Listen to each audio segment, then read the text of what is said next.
الحمد للہ وکفا والصلاة والسلام علی عباده الذین اصطفى خصوصا علی افضلهم وخاتم النبیین محمد الامین وعلی آلہ وصحبہ اجمعین اما بعد فقد قال اللہ تبارک وتعالی کما ورد فی آخر سورة الحج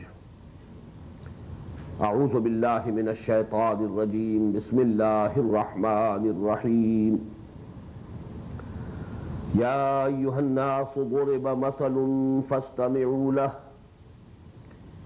ان الذین تدعون من دون اللہ لن يخلقوا ذبابا ولو اجتمعوا له وإن يسلبهم الذباب شيئا لا يستنقذوه منه ضعف الطالب والمطلوب ما قدر الله حق قدره إن الله لقوي عزيز الله يصطفي من الملائكة رسلا ومن الناس إن الله سميع بصير يعلم ما بين أيديهم وما خلفهم وإلى الله ترجع الأمور يا أيها الذين آمنوا اركعوا واسجدوا واعبدوا ربكم وافعلوا الخير لعلكم تفلحون وجاهدوا في الله حق جهاده هو اجتباكم وما جعل عليكم في الدين من حرج ملة أبيكم إبراهيم هو سماكم المسلمين من قبل وفي هذا ليكون الرسول شهيدا عليكم وتكونوا شهداء على الناس فأقيموا الصلاة وآتوا الزكاة واعتصموا بالله هو مولاكم فنعم المولى ونعم النصير صدق الله العظيم رب اشرح لي صدري ويسر لي امري واحلل عقدة من لساني يفقهوا قولي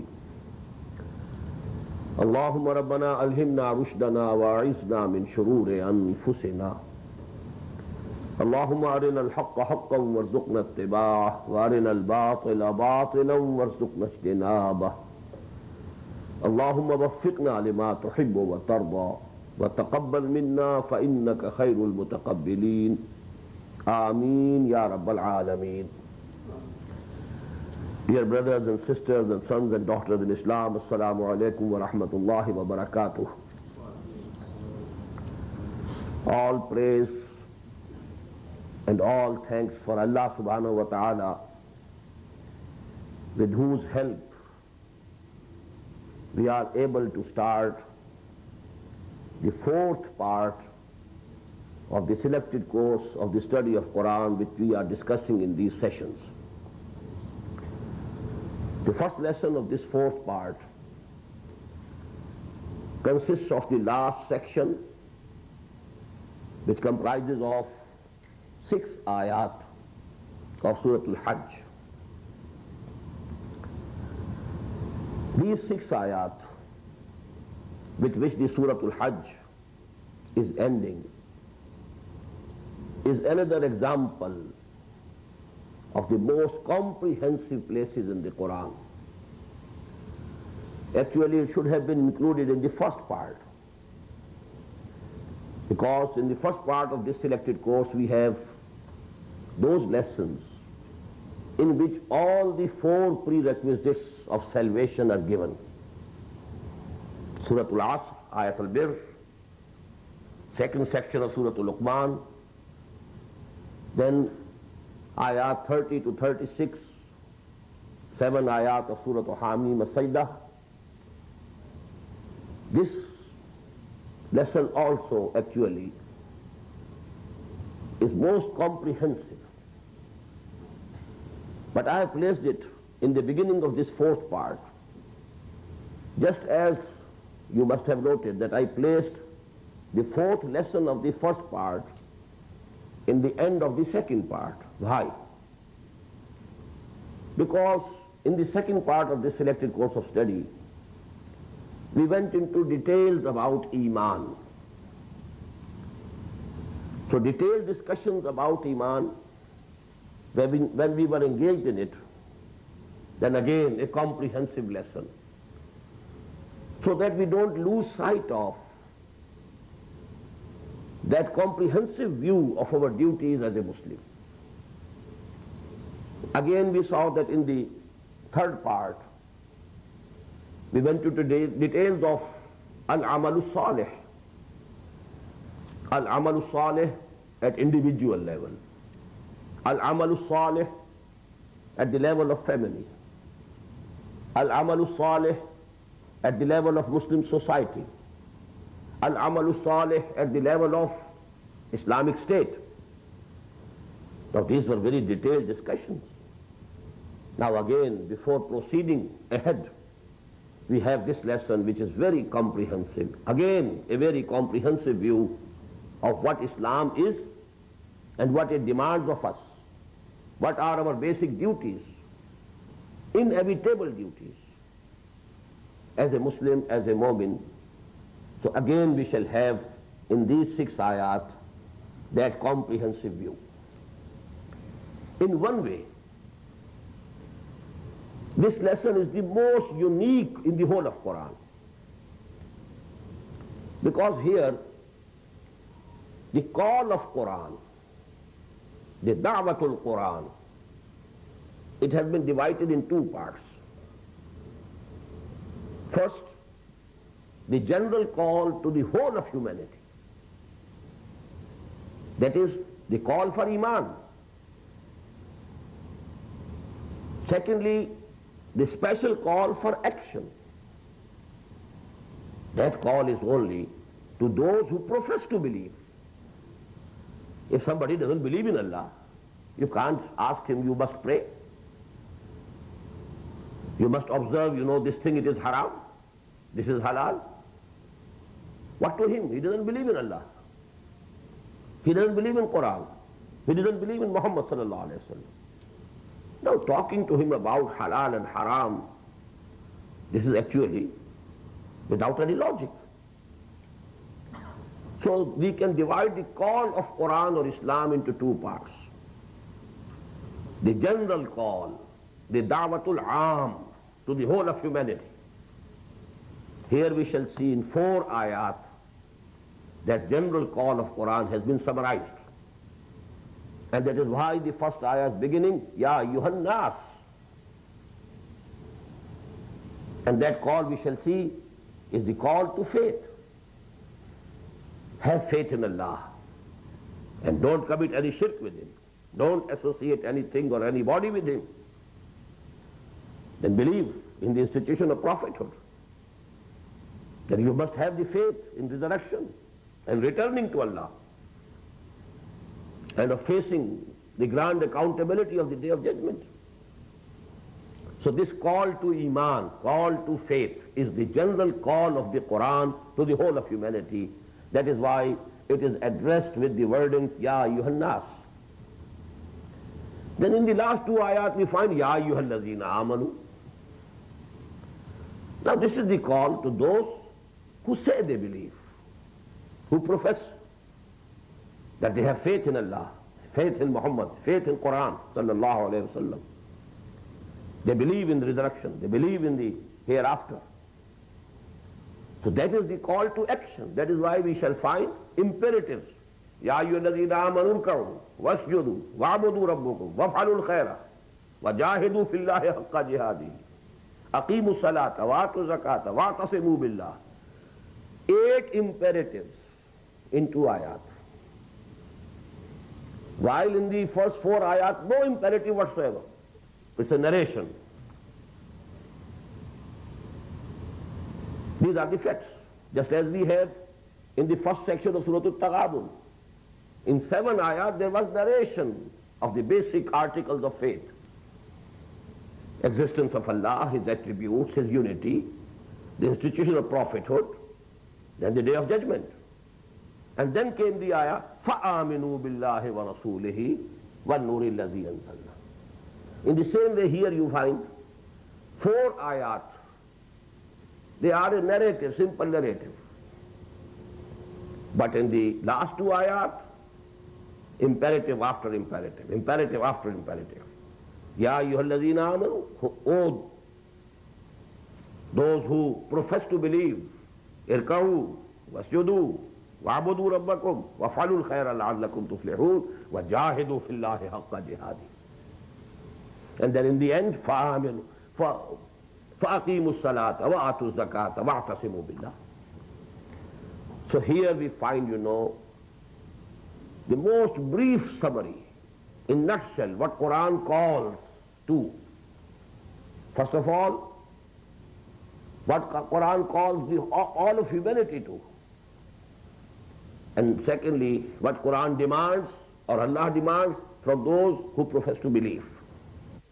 Also here, in these 6 ayat, we have the examples, very beautiful examples, of the style of the Qur'an. I told you in the very beginning, in my first lecture, or the second, there is a khutbah. And in a khutbah we find that the beginning of the khutbah and the end of the khutbah, that is most important, most profound. In the same way we shall find here the most profound ayat with which this Surah Al-Mubarakah, Surah Al-Hajj is ending. Then the sound effect. Just listen. Ya ayyuhan nas, duriba masalun fastami'u lah. Inna alladhina tad'una min dunillahi lan yakhluqu zubaban wa lam ijtama'u lah. The words having the same sounds, having the same sound effect coming. So that rhythm that is there very prominent in these ayat also. And then the most important, the ta'wilul khas, the particular type of shirk that people of Makkah or people of Arabia were committing. Starting from that, a generalized, essence of shirk. What is shirk? What is shirk? Essentially. So that universal guidance for all time to come. And in only 3 words, ضَعُفَ الطَّالِبُ وَالْمَطْلُوبُ, a whole philosophy, which we shall inshallah discuss today. So, with these preliminary comments, let us start our study word by word. Ya ayyuhan nas, O people, O mankind. Although the words are general, but we know that who were being addressed first of all were the people of Arabian Peninsula, and more particularly the people of Makkah. Ya ayyuhan nas, duriba masalun fastami'u lah. A parable is being related, or a similitude is struck. So listen, fa, and fa means so. So listen attentively, fastami'u lah. I have added the word attentively, bhai. In Arabic, sami'a yasma'u means listening, hearing. Istama'a yastami'u means listening with attention, attentively, focusing the attention. That is why the same word appears in that ayah, إِذَا قُرِئَ الْقُرْآنُ فَاسْتَمِعُوا لَهُ وَأَنصِتُوا.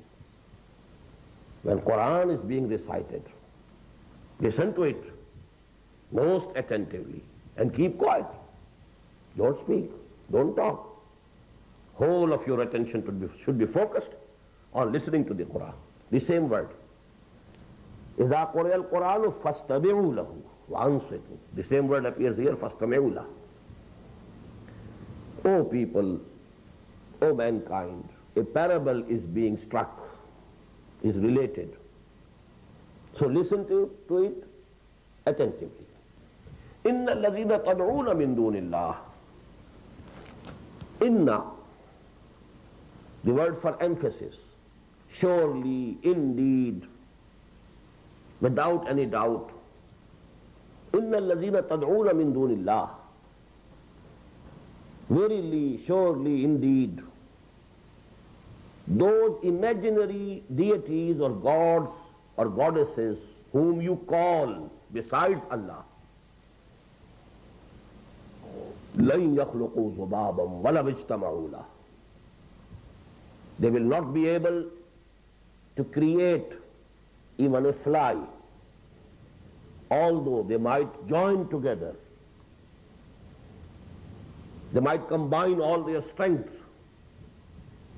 All of them, they will not be able to create even a fly. وَإِنْ يَسْلُبْهُمُ الذُّبَابُ شَيْئًا, and what to speak of creating a fly? If a fly snatches something away from them, وَإِنْ يَسْلُبْهُمُ الذُّبَابُ شَيْئًا لَا يَسْتَنْقِذُوهُ مِنْهُ, they cannot retrieve it from them, from it. They are so powerless, so helpless. ضَعُفَ الطَّالِبُ وَالْمَطْلُوبُ, very weak and fragile is the seeker as well as the sought. I will explain it shortly, inshallah. Now, this ayah is particularly referring to the idol worship that was prevalent among the mushrikeen of Makkah. There were, as you must have heard, 360 idols placed in Haram, which was built by Ibrahim and Ismail alayhi salam for Tawheed. Rabbana liyuqimu salah. But it had become the biggest center of idol worship. Now, what is this idol worship? Essentially, philosophically, these idols were created or manufactured or carved, and they were carved either out of stone or of wood. But actually what was thought, that they are symbols and signs of some invisible deities, some gods and goddesses, imaginary, in whom they believed. But how to concentrate the attention when worshipping them? How to concentrate and focus our attention towards them? As Iqbal says very beautifully, "Khu gare pay kare mahsoos thi insaan ki nazar." Man wanted to have something visible before him, something whom he can see, so that he can concentrate his attention on that object. And through that object, actually, who was to be worshipped was not this idol of stone or of wood, but the deity, the invisible god or goddess, for whom this idol was created as a symbol. This is the beginning of idolatry, the worshipping of idols. The people of Nuh, they had idols. Wad, Yahus, Nasr. And it has been, all the Mufassirin agree on it. It's the consensus that these were very pious people who had died. Just as we have the idea of awliya Allah. They were the awliya Allah of the past. They wanted to show reverence to them. But how to show reverence to those awliya Allah who have passed, who have gone? So just carve out an idol so that you can have some spiritual connection with the spirits and souls of those awliya Allah through this idol. By focusing your attention on this idol, this has become the object of worship only, not in itself, but because it is the object of our concentration of attention for those who have passed away, who are in the spiritual world. So this is the beginning of idol worship. And this has been given in detail by Dr. Radhakrishnan. He was one of the biggest philosophers of this century. And it goes to the credit of Indians that they raised him to the level of, status of the President of India, a man of letters, a philosopher. These two philosophers were contemporaries, Bertrand Russell and Radhakrishnan. One was the idealist, the other was the realist. Bertrand Russell, the atheist, and Radhakrishnan, the spiritualist. And he actually revived Indian philosophy. He wrote a book, in two very big voluminous books, 2 volumes, Indian philosophy. So this is actually the beginning of idol worship. Let me give you an example from the Qur'an. When Bani Israel came out from Egypt with Hazrat Musa alayhi salatu wasalam, which we call Exodus, they found in the Sinai Peninsula there were some people who were worshipping idols. So Bani Israel requested Hazrat Musa alayhi salatu wasalam, build some idol for us also, so that we can concentrate our attention. खू करे पै करे महसूस थी इंसान की नजर, मानता फिर कोई अनदेखे खुदा को क्यों कर. How can we worship a God who is unseen, invisible? How can we concentrate our attention? How can we focus our whole attention? So please build for us also an idol. This is ayah number 138 of Surah Al-Araf.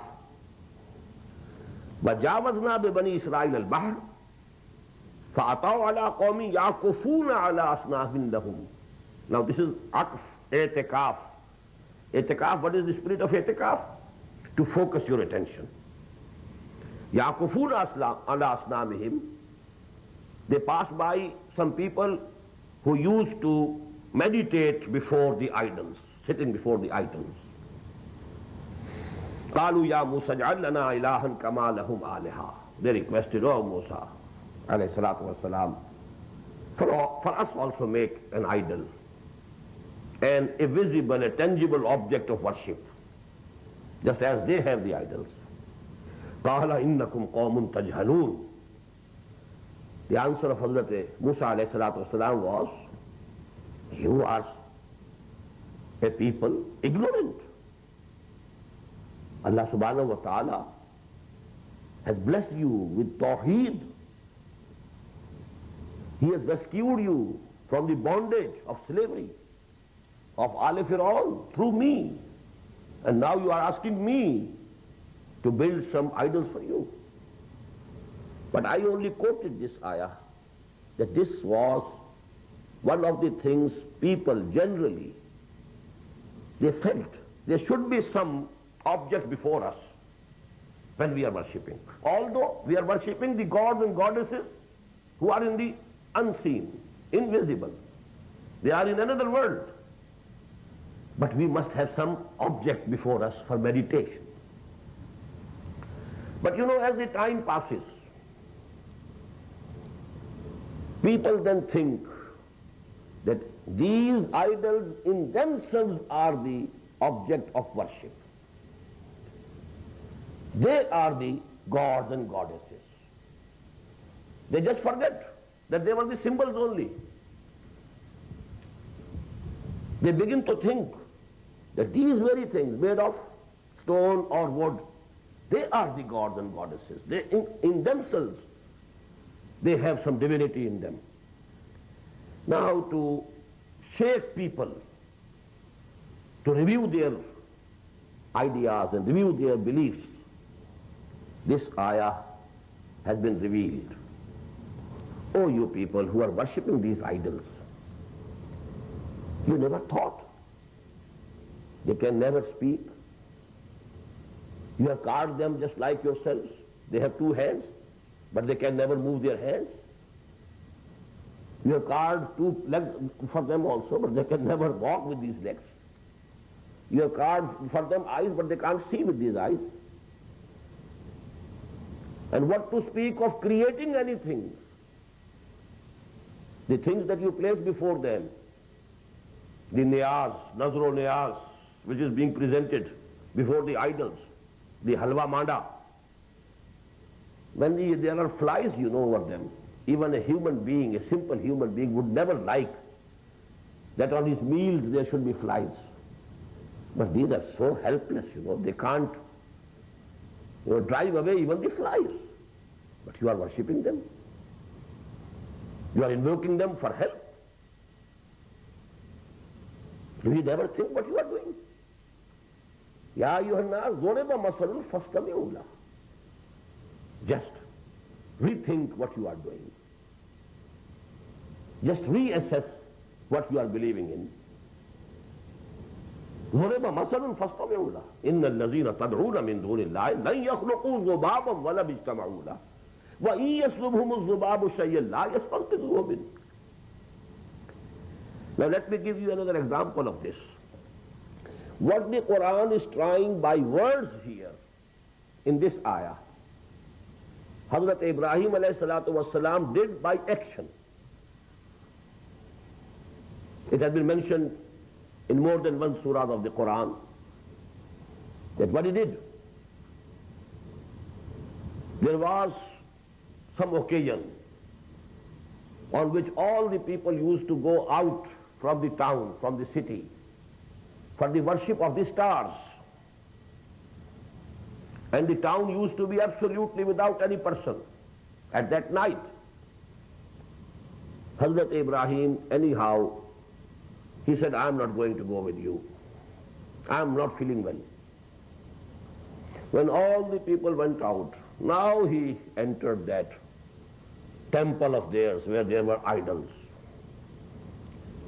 He struck them, broke them, smashed them all except one, the biggest one. And you know that the instrument with which he had struck and smashed all them, he placed that instrument at that biggest idol's shoulder. Now you can just imagine what would have happened there when the people returned. Oh, who has done this to our idols, our gods? Who is he? The biggest criminal. Then they remembered, yes, there's the young man. He used to speak ill of these idols. But we never took him seriously. We thought that he's a young man just talking lightly. We never took him seriously. Probably he has done it.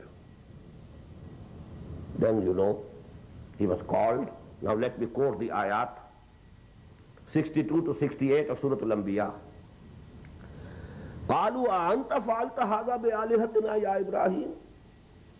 They asked him, "O Ibrahim, have you done this thing to our gods?" قَالَ بَلْ فَعَلَهُ كَبِيرُهُمْ هَذَا فَاسْأَلُوهُمْ إِنْ كَانُوا يَنْتِقُونَ. Ibrahim said, alayhi salatu wassalam, this biggest one must have done it. He is standing safe and sound. All the others are broken and smashed. Then you know that instrument is also, the circumstantial evidence proves that he has done it. Why don't you ask them? Who has done it? Why are you asking me? Now this is the most important ayah of the Qur'an. فَرَجَعُوا إِلَىٰ أَنفُسِهِمْ. For a moment, they turned to their hearts and they thought, إِنَّكُمْ أَنْتُمُ الظَّالِمُونَ. They had that realization, actually, we are wrong. This fellow, this young man, what he is saying is true. We worship these who can't speak. We worship them who couldn't defend themselves. We think that they can help us. فَرَجَعُوا إِلَىٰ أَنفُسِهِمْ فَقَالُوا إِنَّكُمْ أَنْتُمُ الظَّالِمُونَ. For a moment, actually, the truth dawned on them. They realized that actually we are doing something wrong. And whatever this person Ibrahim is saying is 100% correct. ثُمَّ نُكِسُوا عَلَىٰ رُءُوسِهِمْ. But then they were overturned, on their faces. They had to stick to their creed. They had to defend their faith. And he said, لَقَدْ عَلِمْتَ مَا هَؤُلَاءِ يَنْطِقُونَ. Oh Ibrahim, you know, they can't speak. How can we ask them? Who did this to them? قَالَ فَتَعْبُدُونَ مِن دُونِ اللَّهِ مَا لَا يَنْفِعُكُمْ وَلَا يَضُرُّكُمْ أُفٍّ لَكُمْ وَلِمَا تَعْبُدُونَ مِن دُونِ اللَّهِ. Then Ibrahim, you know, he struck the biggest blow, strongest blow on their faith and belief. Do you worship? Do you take them as your gods and goddesses? As your saviors and protectors? Your sustainers and your providers? Who can neither do you any good nor any harm? Uffin lakum. Woe to you and to those whom you are worshipping. Afala taqilun. Don't you use your intellect, your reasoning, what you are doing? قالوا حرقوا وانصروا آلهتكم إن كنتم فاعلين. Now then said, okay, just burn this man who has done this to our idols, to our gods. Now this is an example. Ibrahim, at least for a moment, he succeeded in persuading those people to rethink, to see what folly they are committing. The same is the subject here. It's in words here, and there it was in action and deed. يا أيها الناس ضرب مثل فاستمعوا له إن الذين تدعون من دون الله لن يخلقوا ذبابا ولو اجتمعوا له وإن يسلبهم الذباب شيئا لا يستنقذوه منه ضعف الطالب والمطلوب. Now these three words, how fragile, how weak is the seeker as well as the sought. This is, you know, a complex. Seeker and sought. You are seeking something, something is sought by you. Either it is something, or you are seeking the pleasure of something, someone. This is a complex, a compound. At-talib wal-matloob. And Qur'an is saying here, if the matloob is so weak, how weak is the talib? Who is worshipped is so weak. What about the worshipper? If those who are worshipped are so helpless, what do you think about the worshipper? ضعف الطالب والمطلوب. And now this essence of shirk, I want to go into some detail. What does it mean? You must have heard Allama Iqbal's philosophy. It has been termed the philosophy of self, falsafa khudi. Although it has become, you know, sort of a dilemma, what it is. Shud khariba, shud parisha khabeban as kasrate ta'bir ha. People have been interpreting that philosophy of self of Allama Iqbal in different ways. But I want to refer here Dr. Rafiuddin. He was the director of Iqbal Academy for a long time, till such time that Iqbal Academy was situated in Karachi in Pakistan. And he has written a book, and that was the thesis of his doctorate, Ideology of the Future.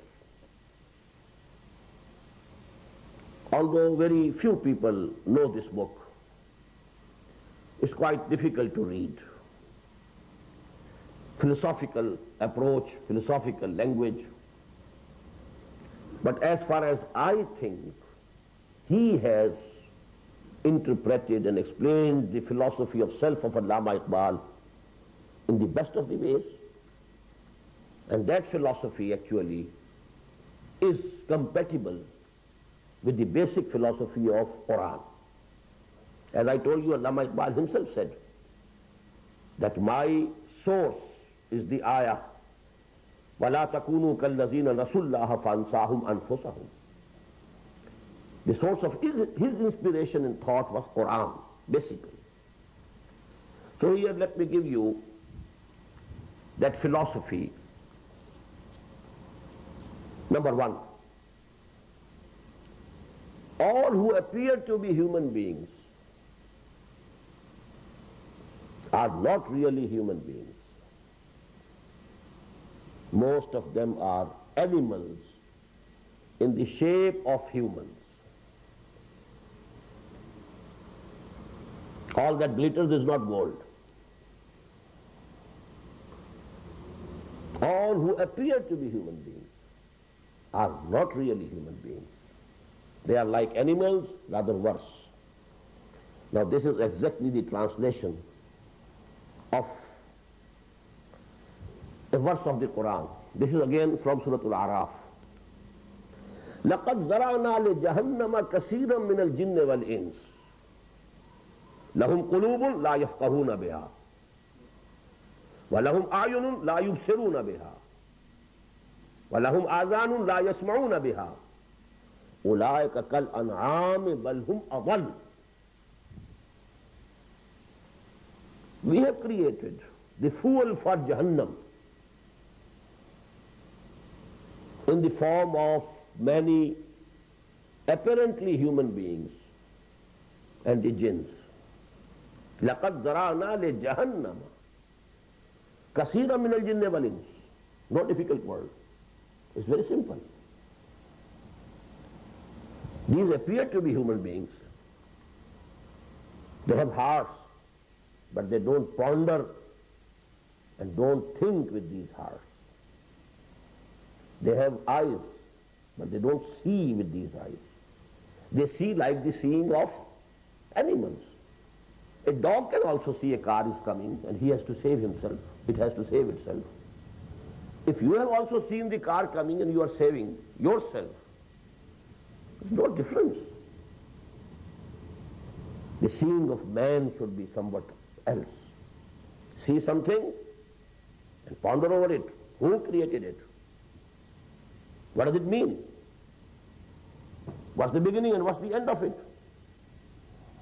فَاعْتَبِرُوا يَا أُولِي الْأَبْصَارِ. Not only seeing. Didan digar amos, sunidan digar amos.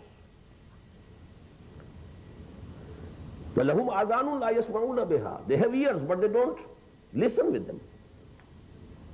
أُولَٰئِكَ كَالْأَنْعَامِ بَلْ هُمْ أَضَلُّ. They are like cattle, animals, rather worse. Why? Because the cattle were created at a certain level. They can't go beyond. But human beings were created. لَقَدْ خَلَقْنَا الْإِنسَانَ فِي أَحْسَنِ تَقْوِيمٍ. We breathed from our own spirit into him. فَإِذَا صَوَّيْتُهُ وَنَفَخْتُ فِيهِ مِنْ رُوحِي فَقَعُوا لَهُ سَاجِدِينَ. And if a human being also behaves just as an animal, he is worse than an animal. And this is the wording of the Qur'an. أُولَٰئِكَ كَالْأَنْعَامِ بَلْ هُمْ أَضَلُّ. And that is why Qur'an says in that very surah, لَقَدْ خَلَقْنَا الْإِنسَانَ فِي أَحْسَنِ تَقْوِيمٍ ثُمَّ رَدَدْنَاهُ أَسْفَلَ سَافِلِينَ. When he goes down, he is lower than the lowest, lower than the animals.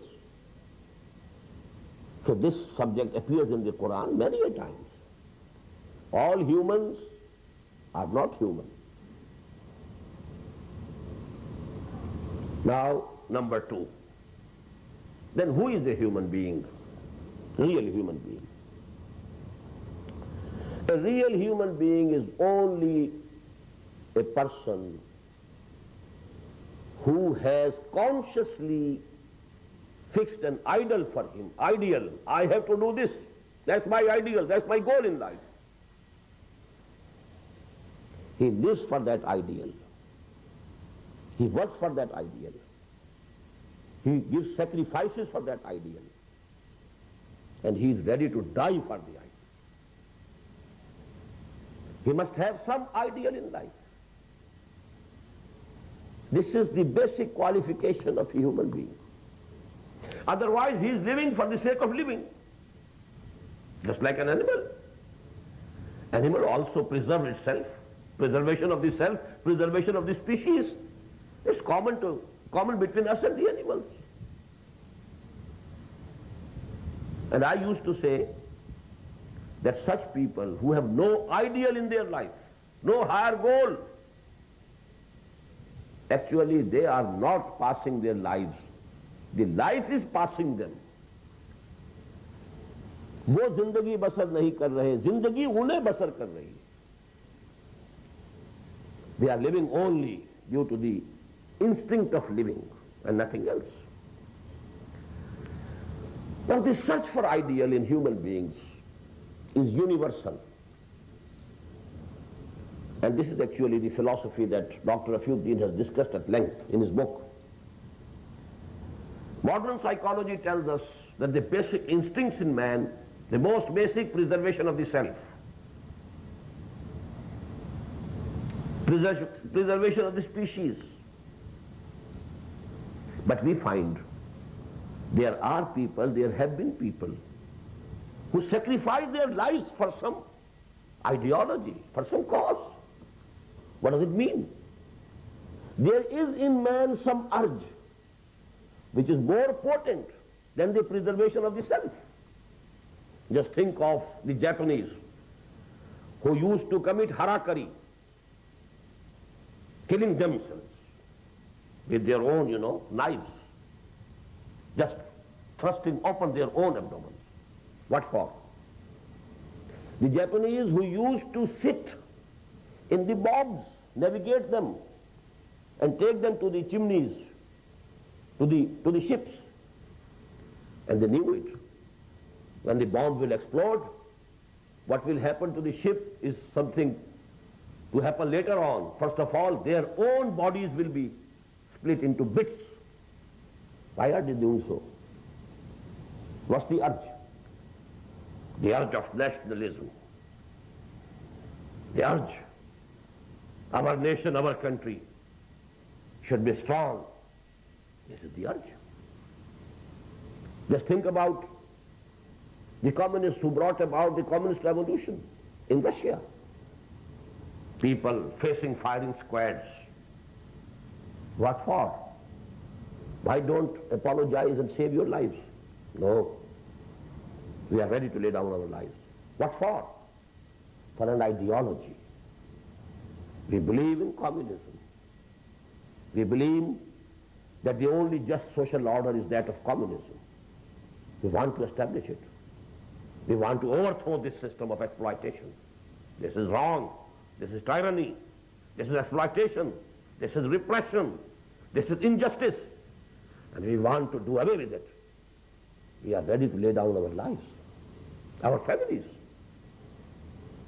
Whole of the villages, being massacred like anything. It so happened in Syria. Hama, the city of Al-Huda, smashed like anything. People are ready to lay down their lives. What is happening in Egypt? Why are the youth of Gama Islamia kissing the gallows, going to the gallows? Why? For some higher ideal in life. So this urge for an ideal is the most potent urge in human being. There is a very beautiful, set of couplets in Urdu. एक तसव्वुर के हुस्न मुबहम पर सारी हस्ती लुटाई जाती है, जिंदगी तरके आरज़ू के बाद कैसे सांसों में ढाली जाती है. If there is no ideal in life, you are like a human vegetable and nothing else. An animal just in the shape of human being. If you have no ideal in life, no higher goal to pursue. This is the basic philosophy. The philosophy of ideals. The urge for ideal. Every human being must have some ideal of his, to live for it, to die for it, to go hungry for it, to risk all the dangers for it. وَلَنَبْلُوَنَّكُمْ بِشَيْءٍ مِنَ الْخَوْفِ وَالْجُوعِ وَنَقْصٍ مِنَ الْأَمْوَالِ وَالْأَنْفُسِ وَالثَّمَرَاتِ. Oh Muslims, be ready. You will have to face all these hardships. What for? For Allah. If He is your ideal, He is the goal. To please him has become the goal in life. Then you should be ready. And as I told you, but to speak of the pleasure of Allah subhanahu wa ta'ala, people have been sacrificing their lives and sacrificing everything that belonged to them, all their belongings, for the sake of some fake ideologies, some false ideologies. But why did they adopt those false ideologies? Because they couldn't rise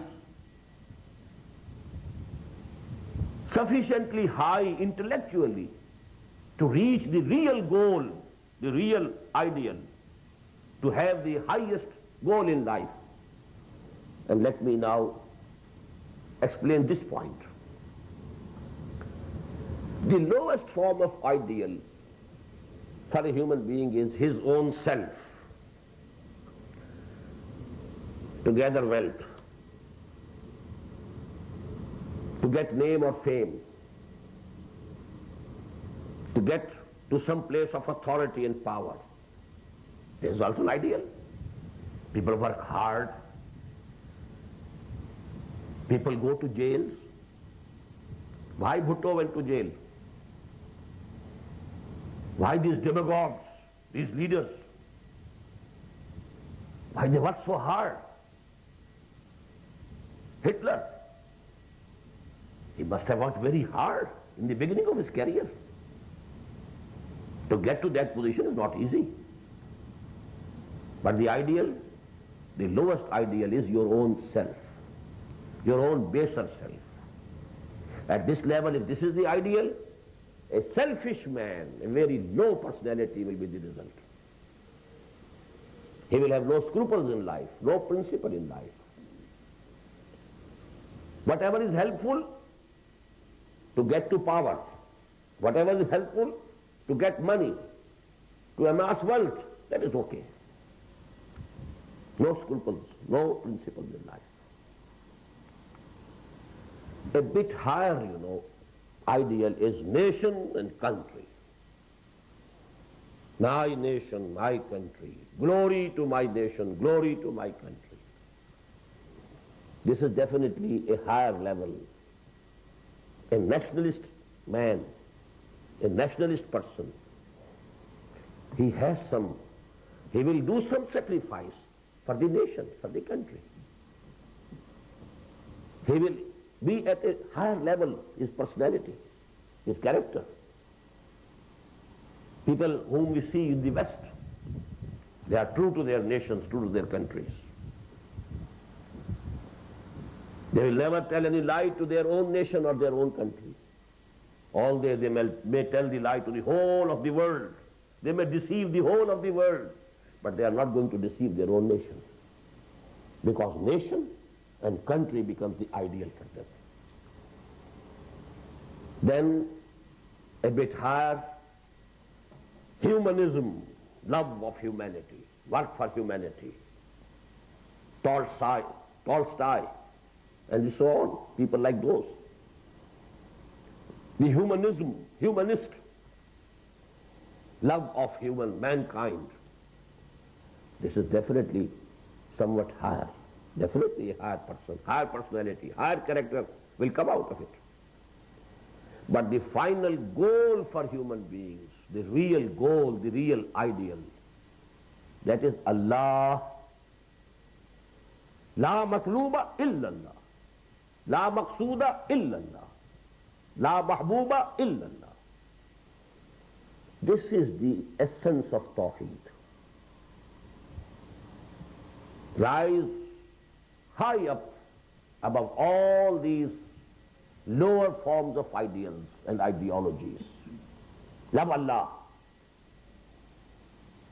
Have Him as your ideal. Iqbal said, Yazda ba kamanda ware himmat mardan. The simile of command, is very important. If there's a very high wall and you want to climb it, as it was the case in the old days, every city had a facile, a rampart, and if you have to get into the city, you have to climb it. There used to be I tried to find the word for command, you know. I was not satisfied for any translation of command which I could find in the dictionary. Noose, or a scaling ladder, or a slip knot. These are the three words that I could get. But you know, you have to throw that high up. The higher you can throw it, the higher it gets attached, the higher you can go. Although you will have to strive yourself. With your own muscular strength you will have to climb. But the height of this noose is the final limit to which you can go. You can't go further. If you want to go higher up, you have to throw it higher up. Then you will be able to climb to a higher level. So first of all, it's the intellectual level of a man which fixes his ideal. Don't fix your ideal lower down. The ideal should be the highest. Yazda bakamanda ware himmate mardana. Your command shouldn't stick to something lower than Allah. Manzile ma kibriyast. My destiny is Allah. Nothing less. Don't settle for anything less. Allah has created you at the highest level. لَقَدْ خَلَقْنَا الْإِنسَانَ فِي أَحْسَنِ تَقْوِيمٍ. Don't have lower ideals. Selfishness, or only nationalism, or only humanism. No, no. Love Allah, adore Allah, worship Allah, live for Allah, die for Allah. Be ready to sacrifice everything for Allah. This is essentially, this is Tawheed. قُلْ إِنَّ صَلَاتِي وَنُسُكِي وَمَحْيَايَ وَمَمَاتِي لِلَّهِ رَبِّ الْعَالَمِينَ. And if you have something else as your matloob, this is shirk. You might not be bowing down before some idol. You might not be worshipping any visible object. But if matloob, if wealth is your matloob, you are worshipping wealth. I quoted you the hadith, Ta'is abdud dinar wa abdud dirham. Woe to the person who is worshipping dinar and dirham. Nobody has ever worshipped in that sense. None has prostrated before, dinar or dirham. Even the Hindus, they don't worship rupee or, something of that sort, coins. They worship Lakshmi for the sake of wealth. But if you are worshipping the wealth directly, what's the difference between any person who is worshipping Lakshmi for the sake of wealth and you are worshipping wealth in itself? And what is the worship of wealth? When wealth becomes more dear to you than Allah subhanahu wa ta'ala. This is the shirk. If your country becomes more dear to you than Allah subhanahu wa ta'ala, it is shirk. To this level of thought only Iqbal could go.